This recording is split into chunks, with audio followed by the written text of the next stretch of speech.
Vamos dando continuidade ao nosso curso de extensão, que faz parte do meu estágio de ensino fundamental 2.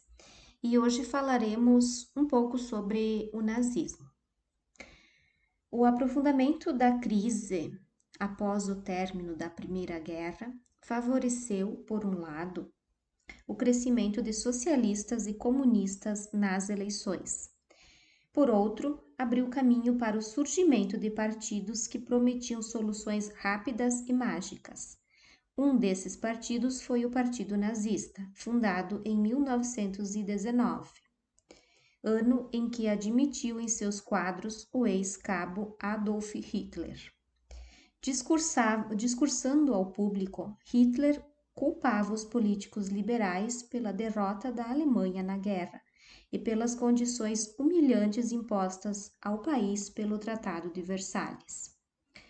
O Tratado de Versalhes, imposto pela França em 1919, considerava a Alemanha a única responsável pela Primeira Guerra e exigia dela a quantia absurda de 132 bilhões de marcos, equivalente a 33 bilhões de dólares na época.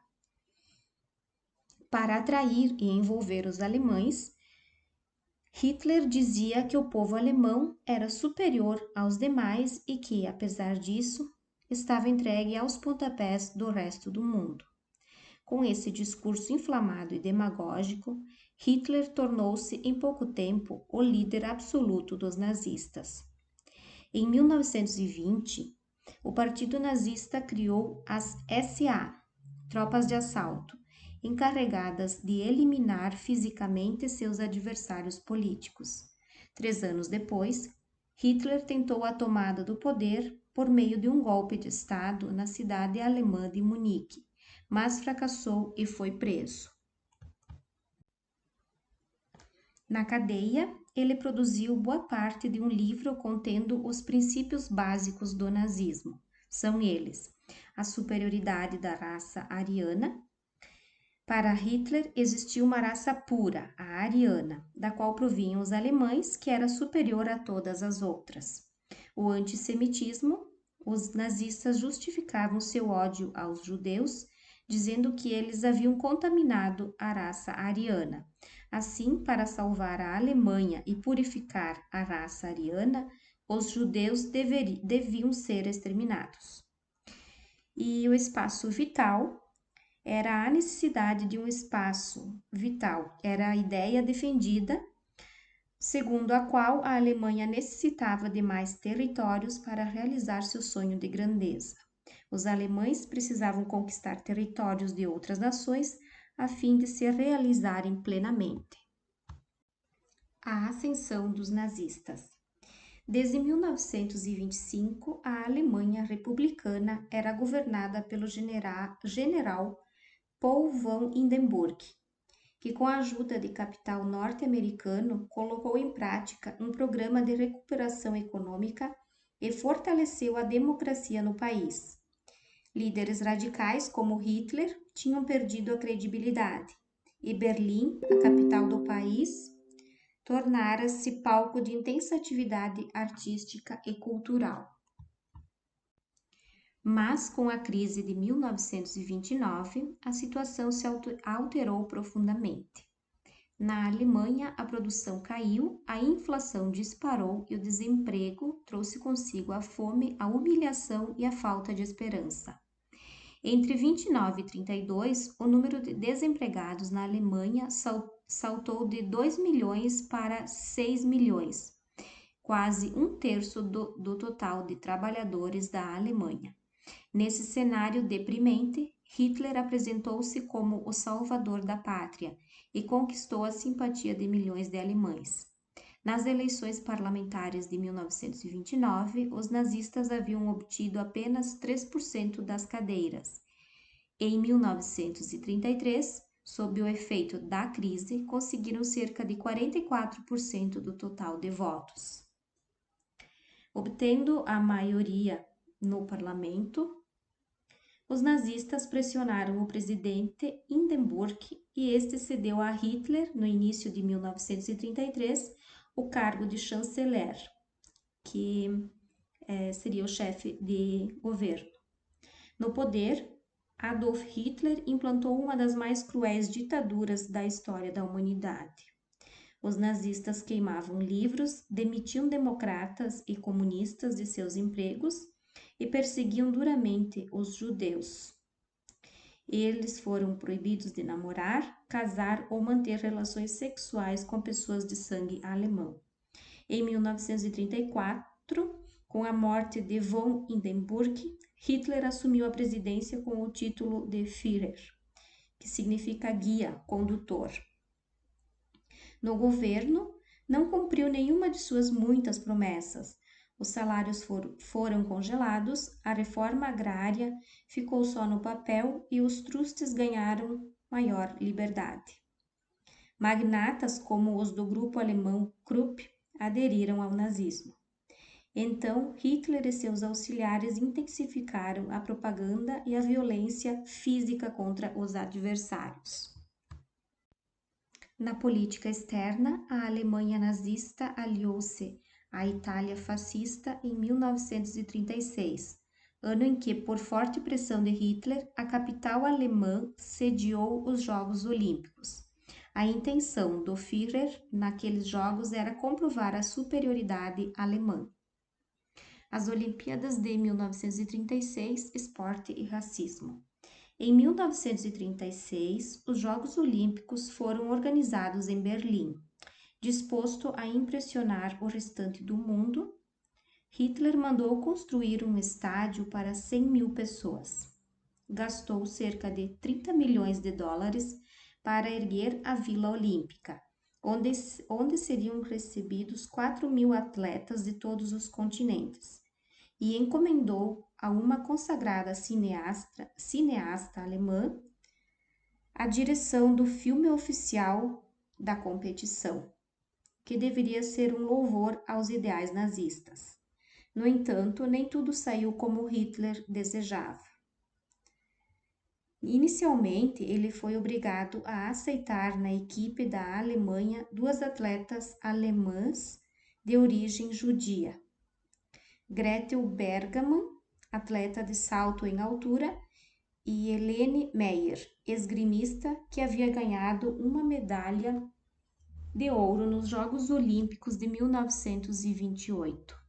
O Comitê Olímpico Internacional pressionou as autoridades nazistas com uma ameaça.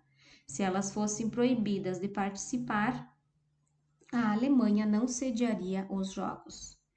E mais, quem mais brilhou naqueles Jogos não foi nenhum ariano puro, de cabelos loiros e olhos azuis, mas sim os atletas negros norte-americanos, que ganharam todas as provas de atletismo entre 100 metros e 800 metros, salto em distância e salto em altura. Entre eles estava um neto de escravos, o corredor Jesse Owens, que ganhou 4 medalhas de ouro. No salto em distância, atingiu 8,06 metros, recorde olímpico por 24 anos. Hitler estava presente no estádio, mas saiu antes que a prova de salto terminasse. A estrela da festa foi mesmo Jesse Owens, cuja vitória é até hoje lembrada como prova cabal de que as ideias xenofóbicas de Hitler não passam de ignorância e preconceito.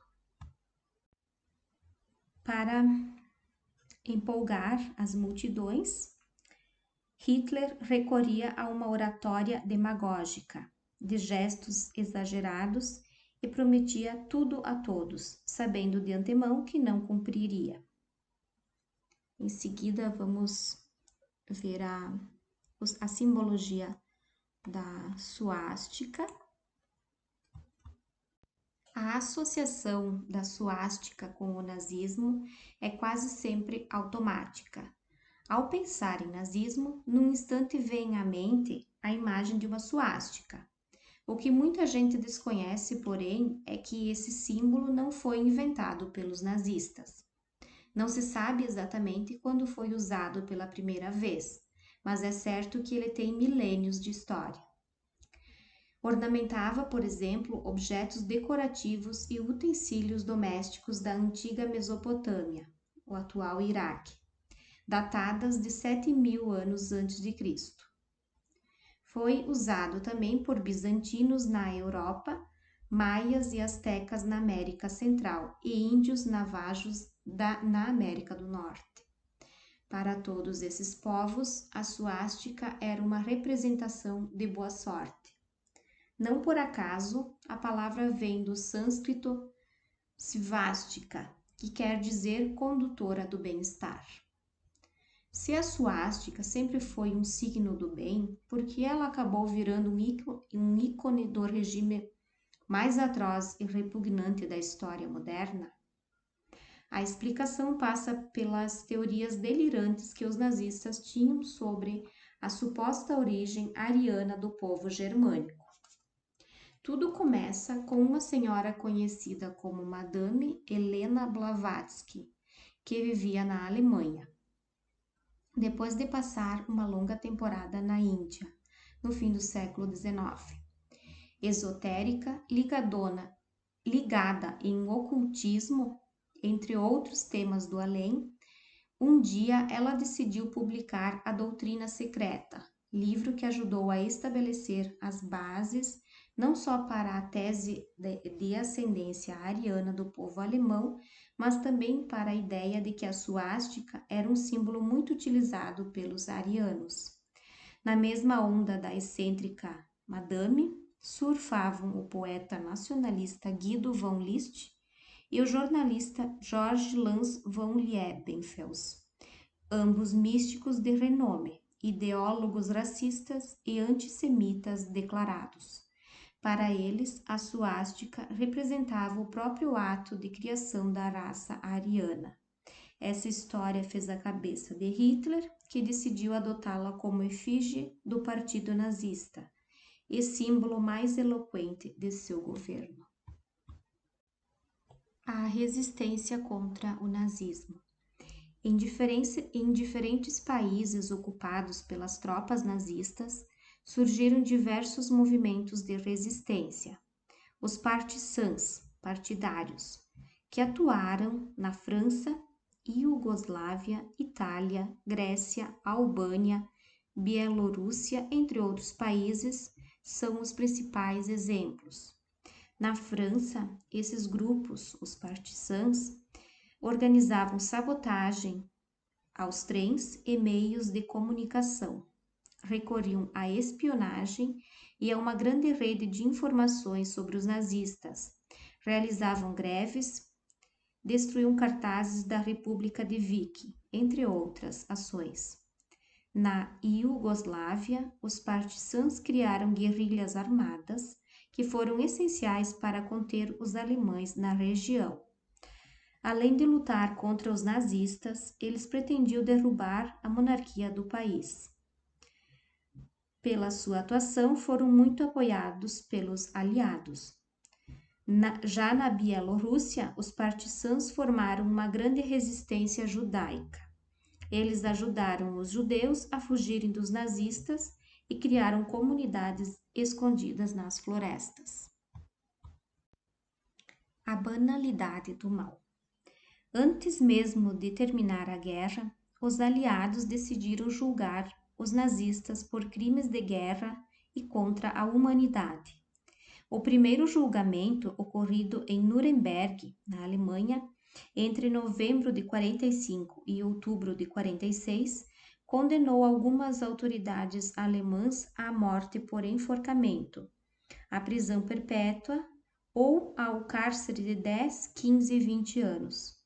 Tempos depois, em 1961, houve um novo julgamento, o de Adolf Eichmann, um dos responsáveis por elaborar a política de solução final contra os judeus. Para cobrir o caso, uma revista estadunidense enviou a Jerusalém, local do julgamento, a filósofa alemã de origem judaica, Hannah Arendt, que escreveu o livro Eichmann em Jerusalém, um relato sobre a banalidade do mal. Nessa obra, Hannah Arendt não duvidou da responsabilidade de Eichmann pelo Holocausto, mas afirmou que ele não era um monstro, e sim um bom subordinado, que obedecia às ordens de Hitler e foi incapaz de refletir e de distinguir o bem do mal. Para ela, nesse caso, houve a eliminação de um povo sem causa ideológica ou patológica. Eichmann acreditava que estava cumprindo um dever e deixou de pensar no que fazia.